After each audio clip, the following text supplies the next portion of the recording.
Subhanahu wa ta'ala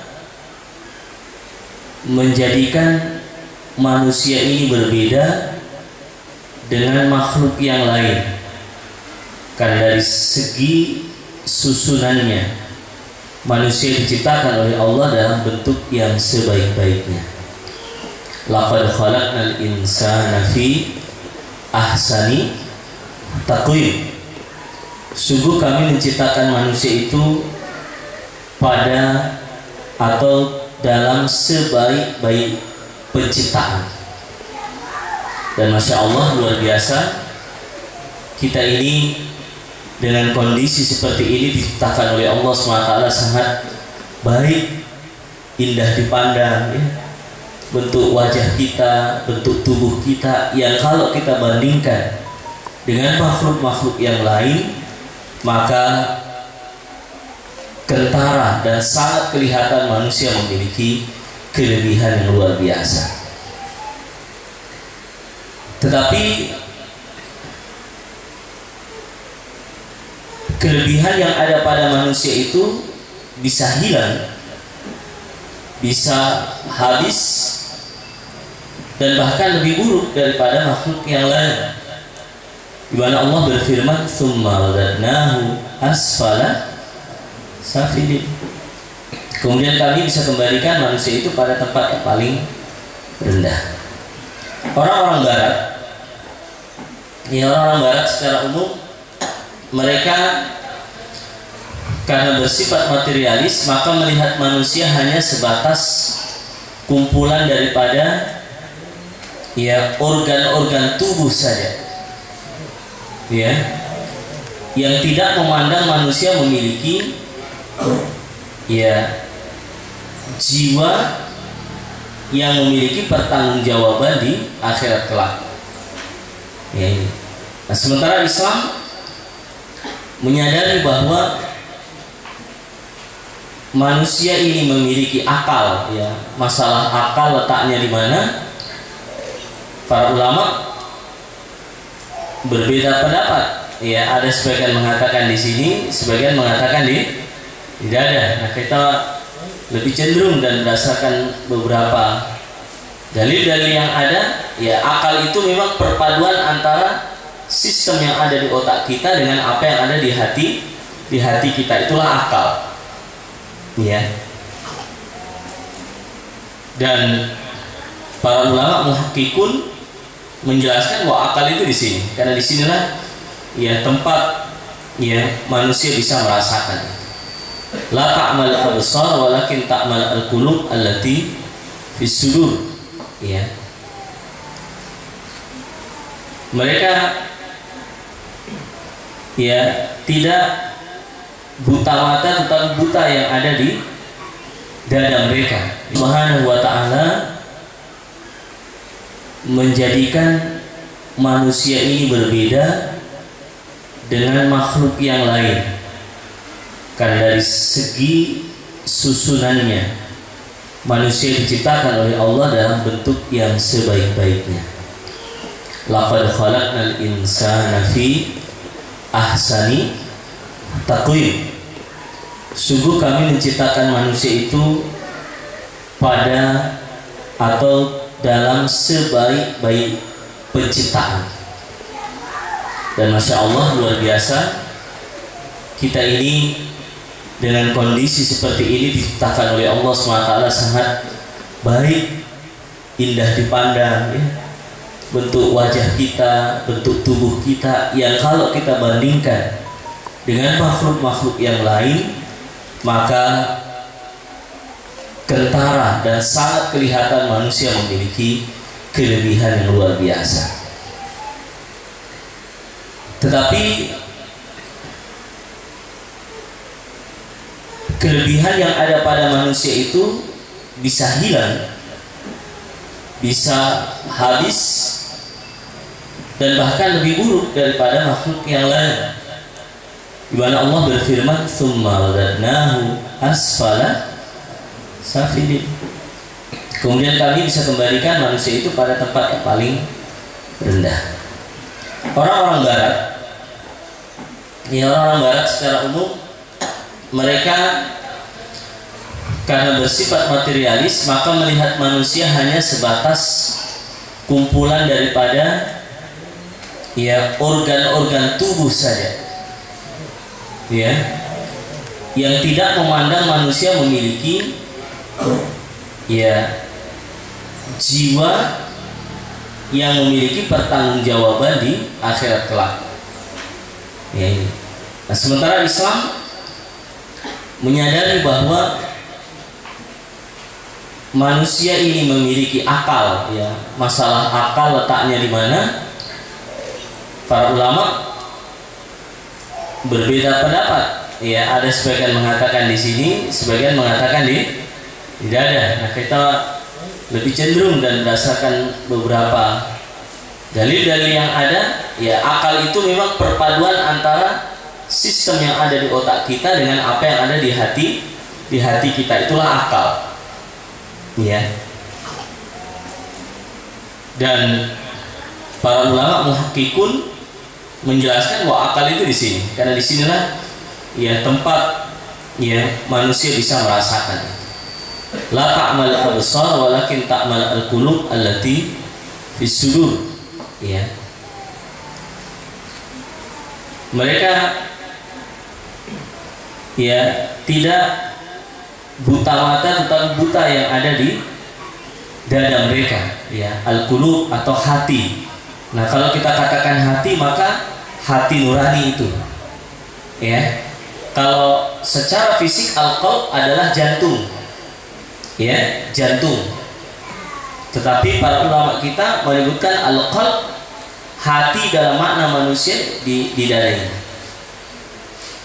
Maka ibu sekalian, 3 komponen dalam diri manusia itu, akal, ruh, dan jasad, itu memiliki perpaduan yang sangat unik, dan kedua-duanya memiliki, atau ruh dan jasad secara khusus itu ya memiliki juga cara-cara tersendiri untuk bisa menjaga dan menghidupkannya.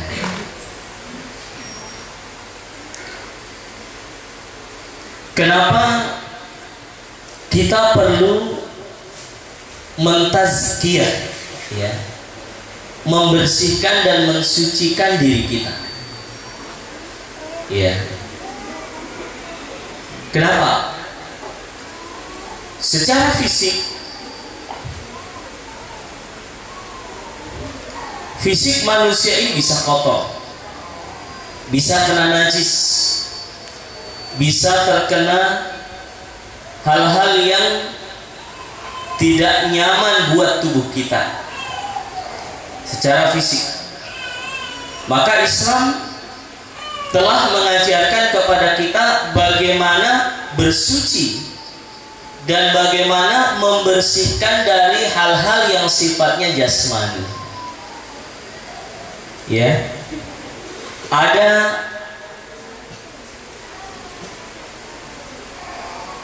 cara-cara bersuci, ada cara-cara bersuci baik dari yang najis maupun yang sifatnya hadath, ya, bersuci dari najis dan hadath.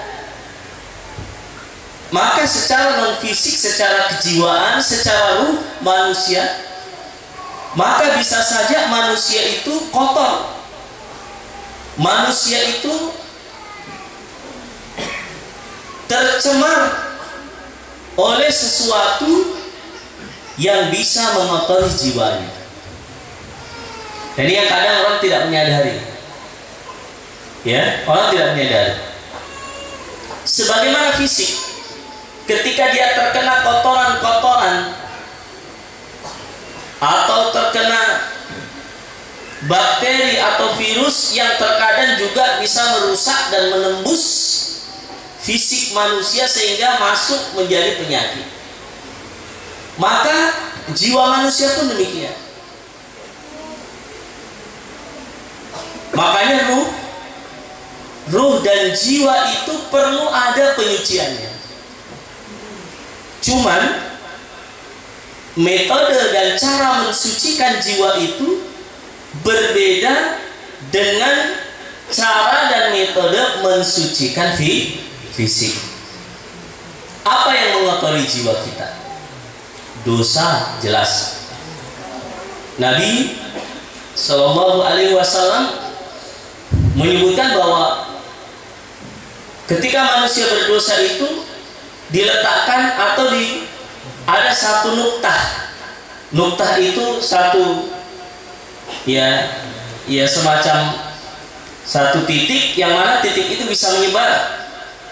Satu nuktatan sauda, satu titik hitam ketika hamba itu berdosa. Nah, dosa itu kan sumbernya dua. Karena kita meninggalkan kewajiban atau karena kita melakukan kesalahan. Ini juga sebagian orang memahami dosa itu kalau berbuat salah. Orang tidak sholat maka tidak berdosa. Saya kan tidak mengganggu orang lain. Padahal sumber dosa itu karena dia melakukan kesalahan maupun karena dia meninggalkan kewajiban. Maka bisa kotor hatinya. Bisa kotor hatinya. Bahkan bisa mati. Sebagaimana penjelasan para ulama kita, manusia itu memiliki hati yang berbeda-beda.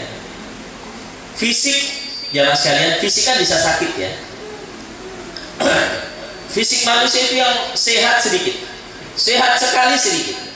Yang sakit sekali juga jumlahnya banyak, tetapi tidak terlalu banyak seperti kondisi orang yang antara sehat dan sakit. Bagaimana antara orang yang sehat dan sakit? Dibilang sehat selalu lemah juga fisiknya, batuk-batuk, sakit-sakit. Tapi dibilang sakit juga masih bisa jalan-jalan. Inilah yang terkadang manusia tidak tahu bahwa dia sudah dalam posisi sakit. Maka hati manusia juga begitu. Ada hati yang sehat sekali. Ini jarang yang punya ini. Dan inilah yang dimiliki oleh para nabi dan rasul. Yang ayatnya, yauma la yanfa'u malun wala banun illa man atallaha biqalbin salim. Hati atau hari di mana tidak bermanfaat harta dan anak-anak kecuali mereka yang datang di akhirat nanti dengan hati yang selamat. Qalbun salim, hati yang selamat. Selamat dari apa? Selamat dari dosa, maksiat, syirik, pokoknya hanya kepada Allah.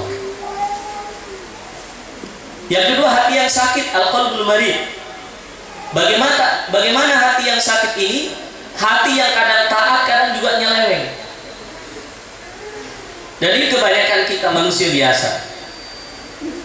Maka ketika hati itu kotor, kita harus segera bersihkan. Karena kita tidak ingin hati itu menjadi mati, menjadi kelompok yang ketiga, yang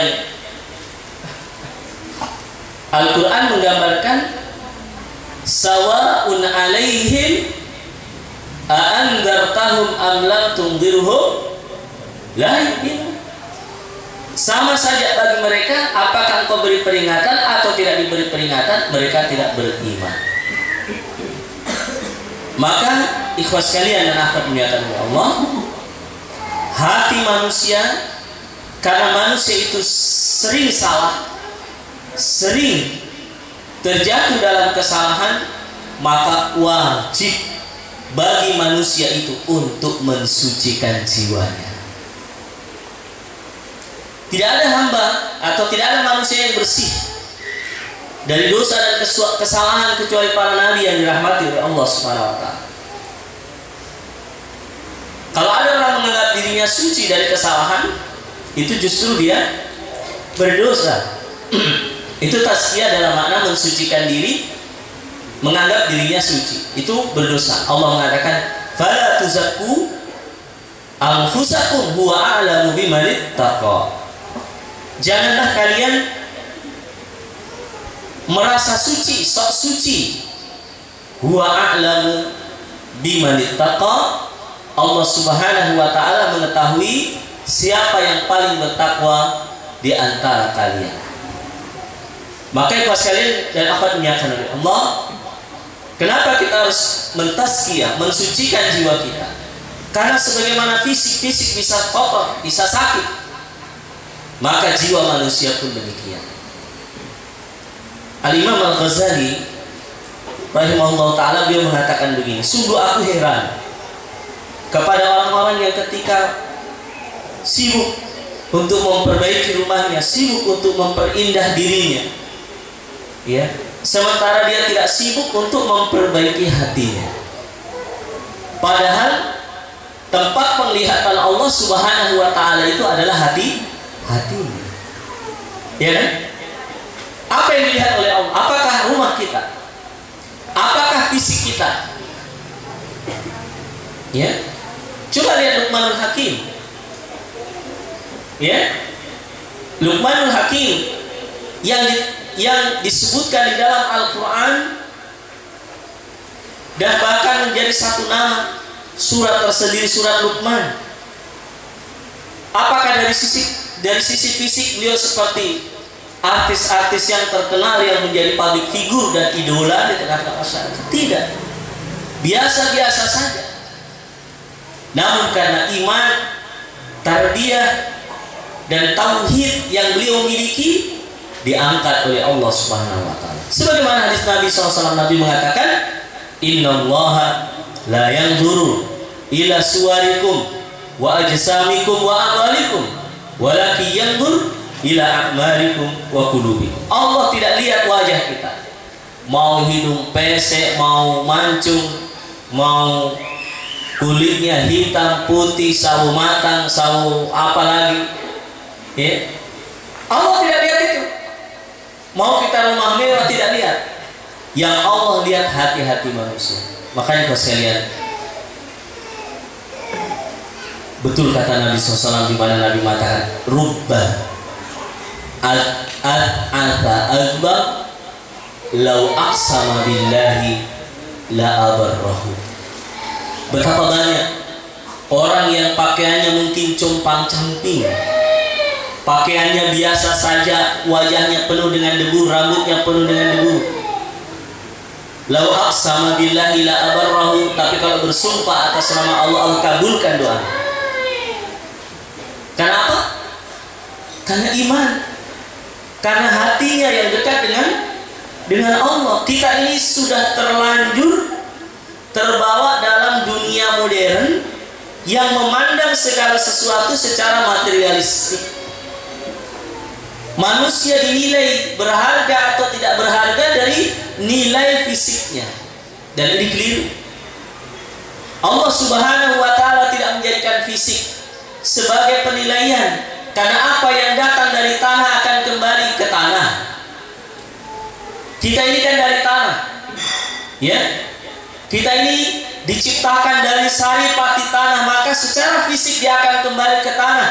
Dia akan dimakan cacing, dia akan hancur dan kembali ke tanah. Sementara yang datang dari Allah, maka dia akan kembali kepada Allah. Apa yang datang dari Allah? Ruh yang ditiupkan oleh malaikat, ya, ke dalam tubuh kita.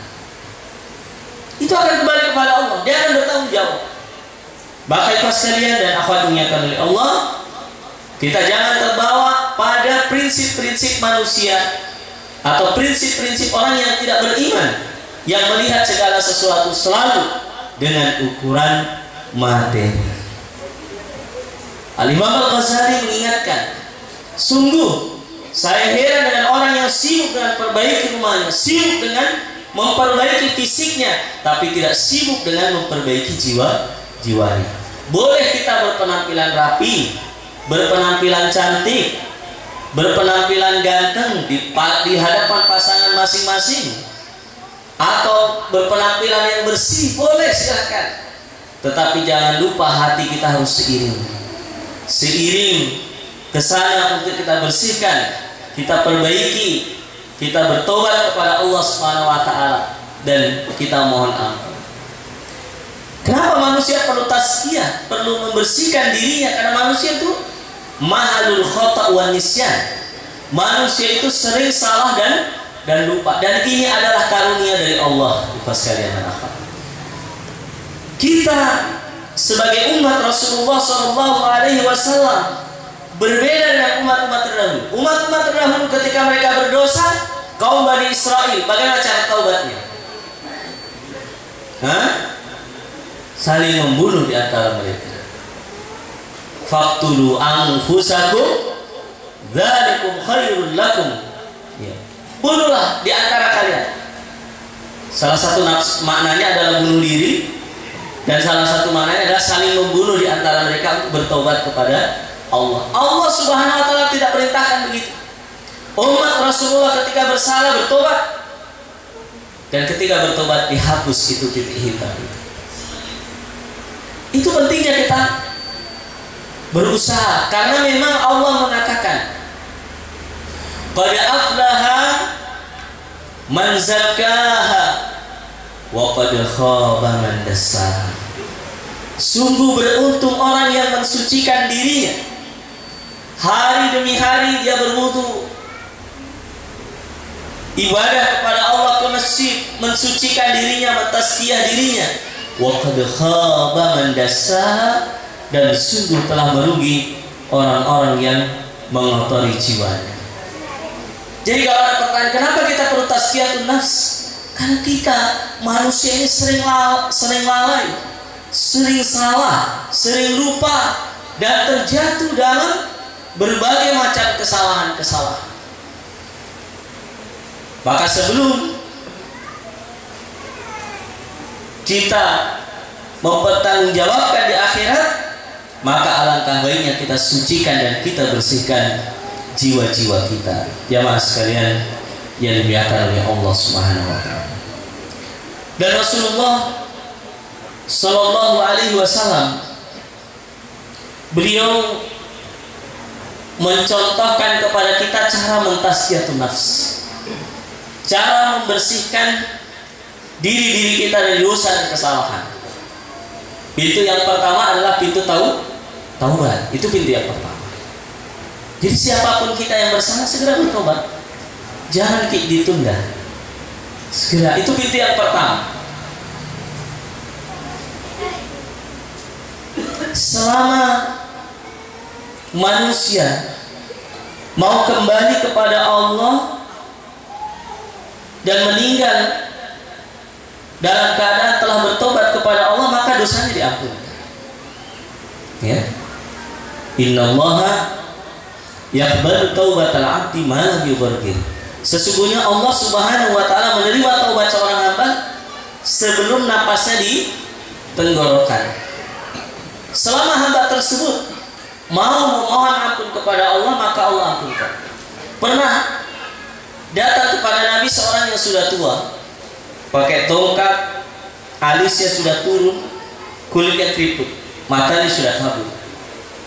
Jalan membungkuk mendatangi Nabi SAW dan mengatakan, "Ya Rasulullah, wahai Rasulullah, inna li dhunuban law wuzzi'at ala ahli al-ardi la ahlakathum." Ya Rasulullah, saya ini punya dosa, kalau dibagi sama penduduk bumi ini saya akan menghancurkan mereka. Hal min taubah, apakah saya masih punya harapan taubat? Apa yang dikatakan oleh Nabi? Naam, ya, kamu bisa bertaubat. Fayubaddilullahu sayyi'atika hasanah. Dan Allah Subhanahu wa taala akan mengganti keburukan-keburukanmu dengan kebaikan. Taubat adalah pintu untuk kita mentazkiyah diri kita. Maka Nabi menganjurkan dalam sehari saja beliau bertobat lebih 100 kali. Ya. Ayyuhan nas tubu ilallah fa inni atubu ilallah fil yaumi. Bagaimana hadisnya? Fil yaumi mi'ata marrah. Wahai manusia, bertobatlah kepada Allah, sesungguhnya aku bertobat kepada Allah 100 kali dalam sehari. Bahkan dalam satu majelis lebih 100 kali beliau beristighfar. Tidak ada di antara kita yang suci. Kita semua punya salah. Kita semua punya kesalahan. Dan pintu untuk membersihkan jiwa kita adalah dengan bertaubat. Yang kedua adalah beramal. Nabi Sallallahu Alaihi Wasallam bersabda, ya, dalam ayat dulu, illa man taba wa amana wa amila amalan shalihan, kecuali yang bertobat, beriman dan beramal soleh. Dalam hadis Nabi mengatakan, wa atbi'is sayyi'atal hasanata tamhuha, ikutilah perbuatan yang buruk itu dengan perbuatan yang baik, niscaya akan bisa menghapus perbuatan buruk tersebut. Beramal, beribadah, tekun, sholat. Sholat itu nilainya besar, ya. Sholat 5 waktu. Nabi Shallallahu Alaihi Wasallam mengumpamakan orang yang sholat 5 waktu seperti orang yang mandi, atau orang yang di depan rumahnya ada sungai dengan air yang jernih. Setiap hari dia mandi 5 kali di sungai yang jernih tersebut. Lalu Nabi mengatakan kepada para sahabat, hal min daranihi syai', apakah masih ada kotoran dalam diri orang itu? Para sahabat mengatakan, tidak ya Rasulullah. Itulah perumpamaan orang sholat 5 waktu.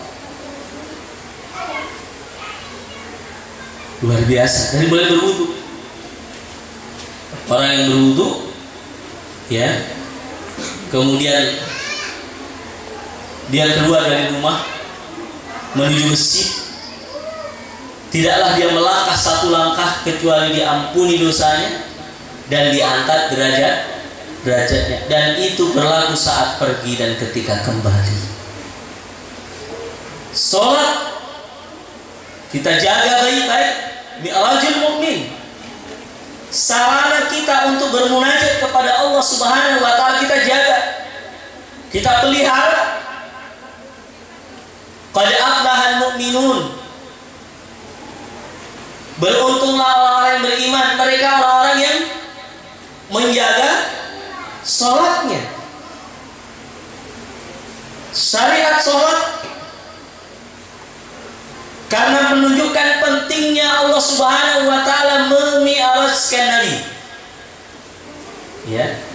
Salah satu peristiwa yang besar pada peristiwa Isra dan Mi'raj itu adalah diturunkannya perintah sholat 5 waktu, ya. Subhanalladzi asra bi'abdihi laylan minal masjidil haram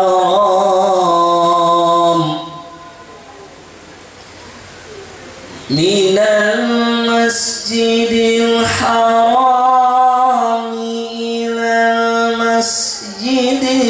aqsa alladzi barakna hawlahu linuriyahu min ayatina. Salah satu perintahnya sholat. Isra Mi'raj, sholat. Jaga. Nabi SAW perhatikan betul sholat 5 waktu ini. Bahkan Nabi mengatakan, wa ju'ilat qurratu 'aini as-shalah, dan dijadikan sesuatu yang menyejukkan pandangan mata saya adalah sholat. Sholat. Bahkan pada zaman Nabi SAW ada seorang yang melakukan dosa, mengadu kepada Nabi, dan Nabi perintahkan sholat. Perbanyak sholat, bukan hanya yang wajib, tambah yang sunnah-sunnah. Ini penting. Ini untuk mensucikan diri kita. Dengan sholat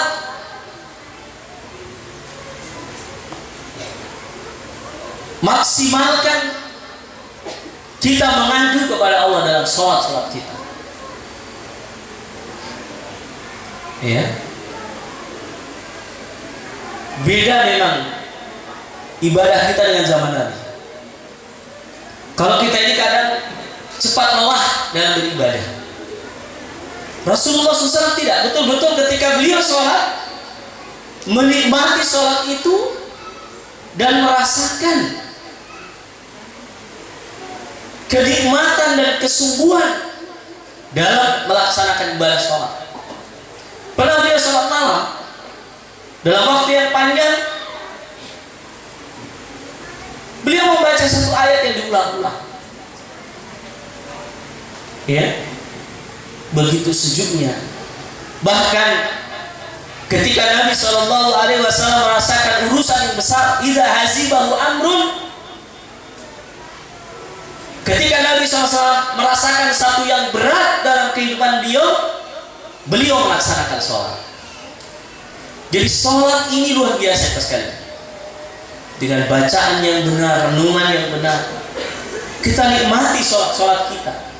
Disitulah tempat kita mengadu, memohon kepada Allah Subhanahu wa ta'ala. Nabi itu kalau sudah sholat bergemuruh. Ya, ada seorang sahabat atau para sahabat menceritakan kalau Nabi sudah berdiri sholat, sahabat merasakan gejolak dada Rasulullah SAW bergemuruh. Ya, seperti air yang mendidih, bergemuruh bunyinya, karena ya kenyamanan, ketenangan dan kesungguhan dalam beliau melaksanakan ibadah kepada Allah. Salat, idza saluhat sa'iru amalihi wa idza fasadat sa'iru amalihi. Kalau baik salatnya, baik amalan yang lain. Wa idza fasadat, kalau rusak rusak salatnya, maka amalan yang lain bisa rusak. Para sahabat menikmati yang namanya salat. Maka salah satu amalan yang bisa menjadi tazkiyah, bisa membersihkan jiwa kita adalah sholat. Para nabi diperintahkan untuk sholat, dan kita umat Islam diperintahkan untuk sholat wajib 5 waktu, memanfaatkan itu sebagai sarana munajat kita kepada Allah Subhanahu wa ta'ala. Maka perhatian kita kepada ibadah ini harus dilebihkan. Amalan yang lain adalah ya untuk bisa mentazkiyah diri kita, qiraatul Quran, ya, membaca Al-Quran. Ini bisa mensucikan diri kita, karena tidaklah satu huruf yang kita baca kecuali bernilai pahala di sisi Allah Subhanahu wa ta'ala. La aqulu alif lam mim, walakin alifun harfun wa lamun harfun wa mimun harfun. Aku tidak mengatakan alif lam mim itu satu huruf, tapi alif satu huruf, lam satu huruf, dan mim satu huruf. Wal hasanatu bi asyri amsalha, dan kebaikan itu dilipat gandakan menjadi 10 kali lipat. Perhatian kita kepada Quran. Nabi SAW dan para sahabat adalah kedua dalam hal ini. Mereka memiliki perhatian yang besar. Mereka bukan hanya menghafal atau bukan hanya membaca, tapi mereka menghafal, mereka memahami, dan mereka mengamalkan dalam kehidupan sehari-hari. Bagaimana dengan kita? Kedekatan kita dengan Al-Quran hari ini. Apakah kita sudah berusaha menghafal Al-Quran, memahami makna-maknanya, belajar bahasa Arab untuk bisa memahami ayat-ayat Al-Quran itu? Kalau zaman Nabi Rasulullah SAW dibacakan Al-Quran, bisa menangiskan, Rasulullah paham makna daripada ayat itu. Sementara kita hari ini, kita dibacakan Al-Quran, kita tidak paham, karena kita tidak memahami makna dan tidak tahu konteks bahasa tersebut. Maka saya mengajak kepada jamaah sekalian, kepada ikhwan dan akhwat, ayo bersemangat belajar bahasa Arab, ayo bersemangat mempelajari Al-Quran. Kalau bisa sesuatu yang paling kita perhatikan Al-Quran, jangan sampai lidah kita ini jarang atau tidak fasih melafadzkan ayat-ayat Quran. Jangan merasa cukup. Oh, saya sudah bisa. Jangan merasa cukup.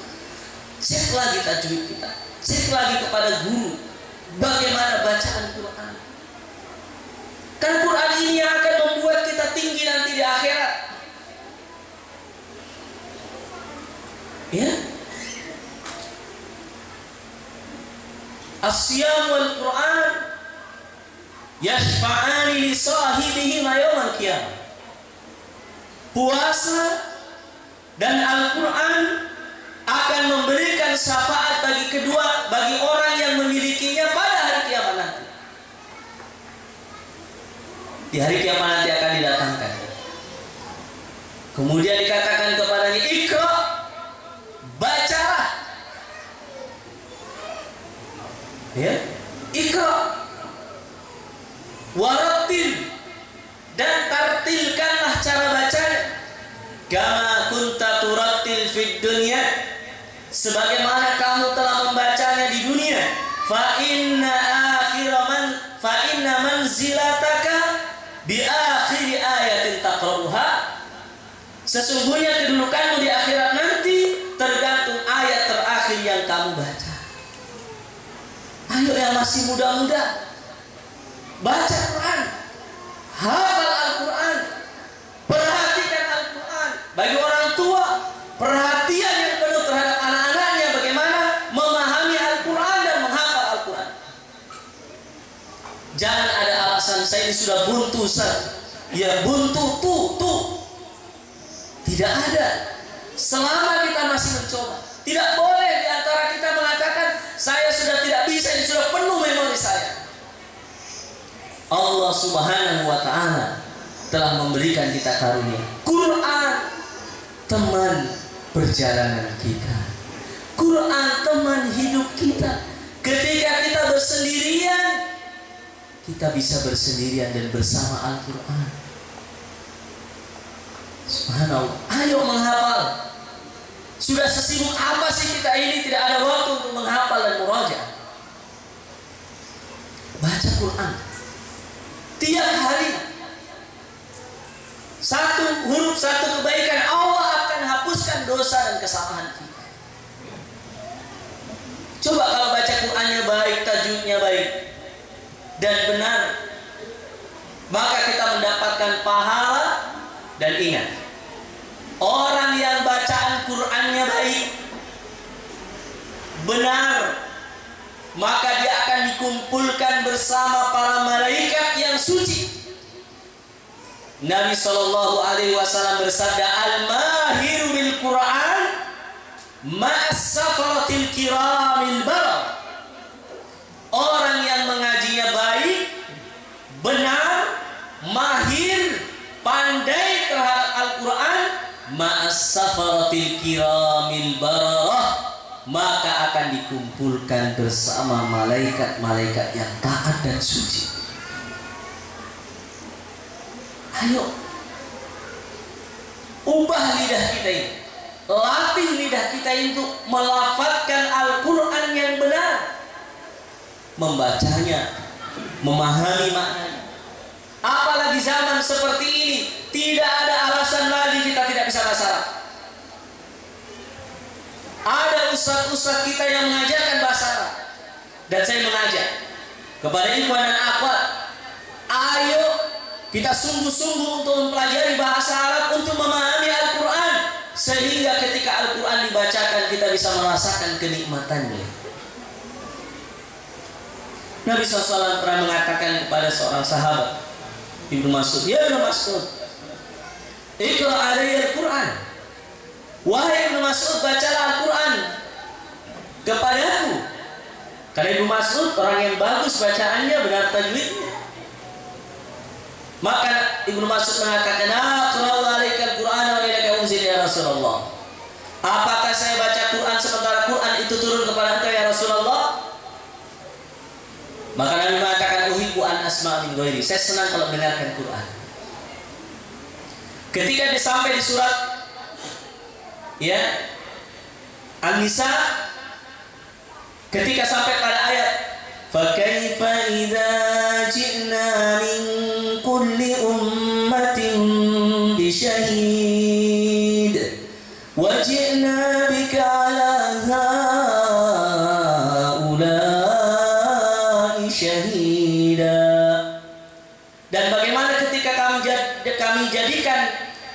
setiap umat itu seorang saksi, dan aku jadikan engkau wahai Muhammad saksi bagi mereka. Nabi mengatakan hasbuk ya Ibnu Mas'ud, cukup. Kemudian Ibnu Mas'ud mengatakan, hadis ini diriwayatkan Imam Bukhari. Ibnu Mas'ud mengatakan, Fa'idha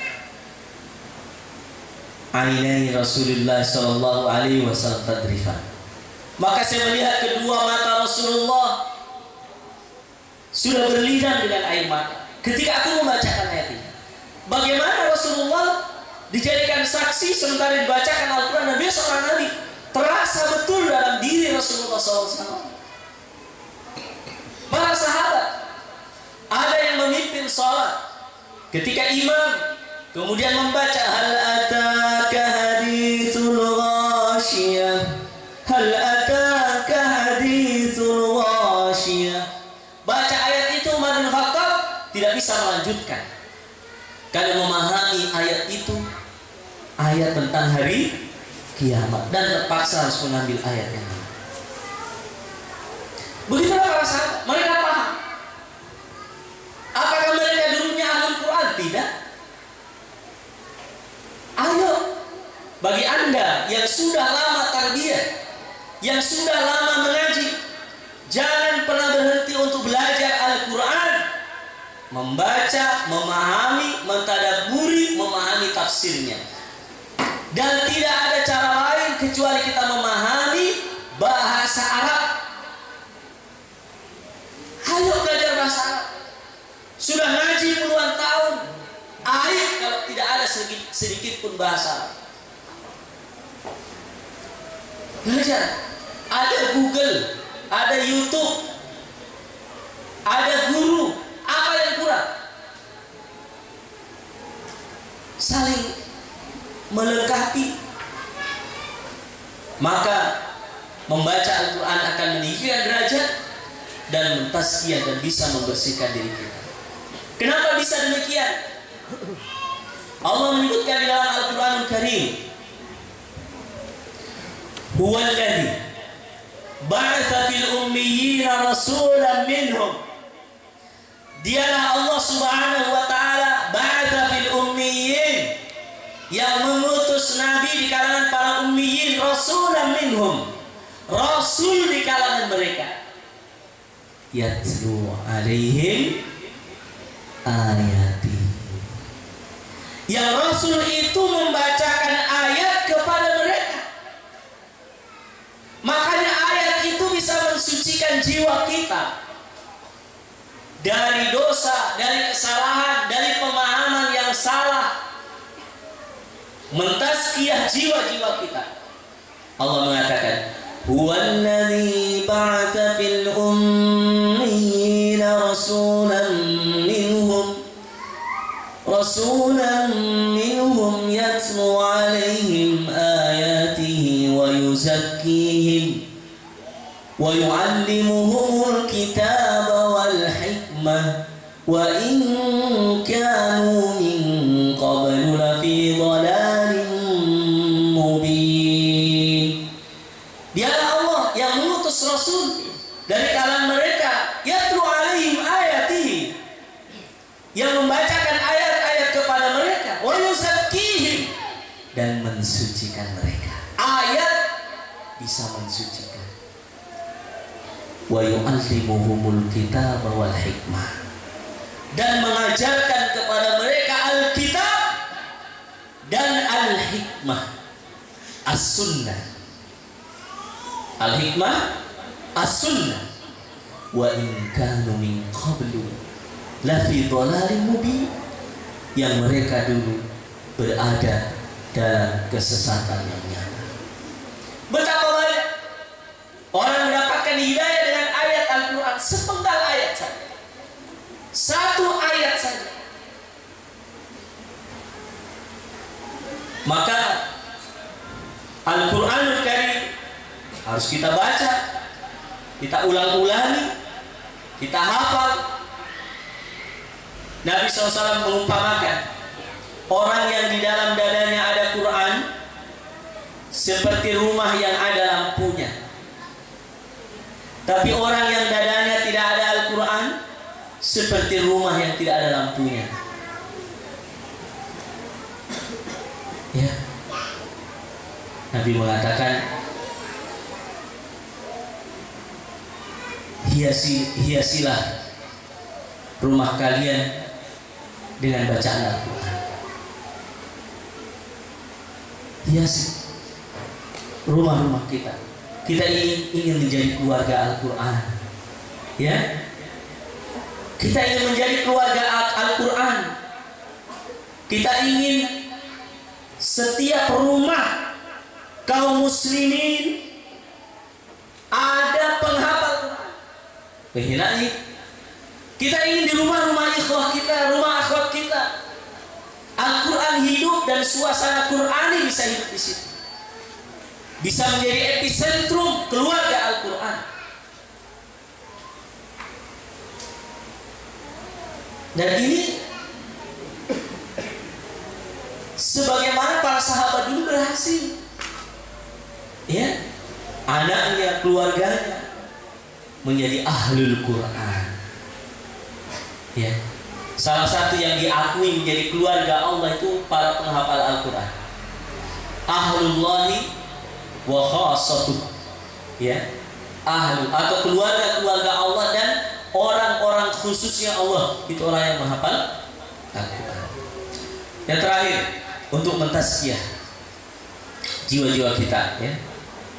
Maka selain beristighfar, bertobat, beribadah sholat, kemudian baca Al-Quran, maka perbanyak zikir, perbanyak istighfar. Astagfirullah, la ilaha illallah wahdahu la syarikalah, lahul mulku wa lahul hamdu wa huwa ala kulli syai'in qadir. Perbanyak zikir. Pikirin kekuatan kita. Bahkan ketika kita menghadapi musuh dalam peperangan, apa yang Allah katakan? Idza laqitumul ladzina kafaru. Ya. Kalau kamu bertemu orang kafir, fasbutu, tetaplah, wazkurullaha katsiran, dan banyaklah berzikir kepada Allah, la'allakum tuflihun, agar kalian beruntung dan agar kalian menang. Zikir dianjurkan untuk setiap saat. Ketika kita berdiri, ketika kita duduk, ketika kita berbaring, perbanyak berzikir kepada Allah Subhanahu wa taala. Dan kita jadikan lisan-lisan kita itu selalu basah dengan zikir kepada Allah Subhanahu wa taala. Anta ja'ala lisan qarabban bidzikrillah, ya. Kau jadikan lisan-lisanmu itu basah dengan banyak mengingat Allah Subhanahu wa taala. Nabi telah menunjukkan hal ini, dan memperbanyak zikir akan memberikan kekuatan pada diri kita. Ya, memperbanyak zikir akan mengundang rahmat Allah Subhanahu wa taala. Apa kata Allah? Faqultu astaghfiru rabbakum innahu kana, mana ya? Ghaffar. Perkataan Nabi Nuh kepada kaumnya. Dan aku katakan, istaghfiru rabbakum, mohon ampunlah kepada Rabb kalian, innahu kana ghaffara, sesungguhnya Allah Subhanahu wa taala Maha mengampuni kesalahan. Apa lanjutan ayat itu? Yursilis samaa 'alaikum midrara wa yumdidukum bi amwalin wa banin wa yaj'al lakum jannatin wa yaj'al lakum anhara. Yursilis samaa 'alaikum midrara, Allah Subhanahu wa taala akan mengirim kepada kalian hujan yang berberkah.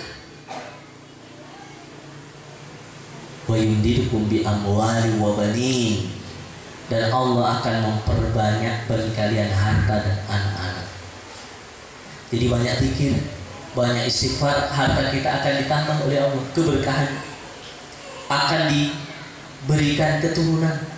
Yang belum punya anak banyak zikir, ya.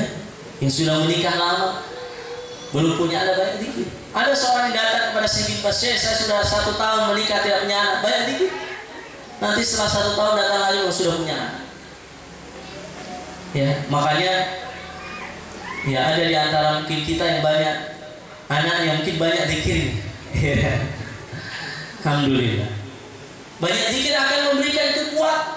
Wa yazidukum quwwatan ila quwwah. Allah akan tambahkan kekuatan pada diri kalian dengan banyak berzikir kepada Allah Subhanahu wa taala. Maka zikir adalah bagian daripada upaya dan cara kita untuk mentasbih diri kita. Karena dengan zikir hati kita akan tenang. Ala bi dzikrillahi tatmainnul qulub. Yang gelisah, yang gundah gulana banyak zikir. Astaghfirullah, la ilaha illallah, la haula wala quwwata illa billahil aliyyil azim. La ilaha illallah wahdahu la syarika lah, lahul mulku wa lahul hamdu wa huwa ala kulli syai'in qadir. Astaghfirullah, la haula wala quwwata illa billah. Perbanyak zikir.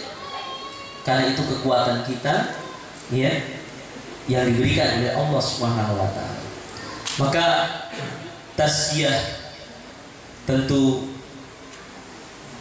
yang kita maksudkan adalah dengan mengikuti aturan Nabi SAW. Perlu saya stressing di sini, tazkiyatun nufus tidak perlu dengan sesuatu yang tidak pernah dicontohkan oleh Nabi. Ada orang-orang yang berusaha mentazkiyatun nufus dengan puasa-puasa yang tidak dicontohkan, dengan ibadah-ibadah yang tidak dicontohkan. Maka cukuplah kita dalam tazkiyah nufus kita mengikuti sunnah-sunnah Nabi Sallallahu Alaihi Wasallam. Saya kira demikian yang bisa kami sampaikan. Tentu berbicara tazkiyatun nufus ini ya panjang, materi yang panjang, namun insya Allah ya bisa kita lanjutkan dengan mendengarkan di ceramah-ceramah asatidzah kita, membaca buku-buku tazkiyatun nufus yang pada intinya mari ya, jangan berputus asa untuk terus mengupgrade, menaikkan kualitas diri kita di dalam keimanan dan ketakwaan kepada Allah sampai ya ajal menjemput kita. Tentunya kita menjadi hamba yang terbaik di sisi Allah Subhanahu wa taala. Barakallahu fikum. Subhanallah wa bihamdika asyhadu an la ilaha illa anta astaghfiruka wa atubu ilaik.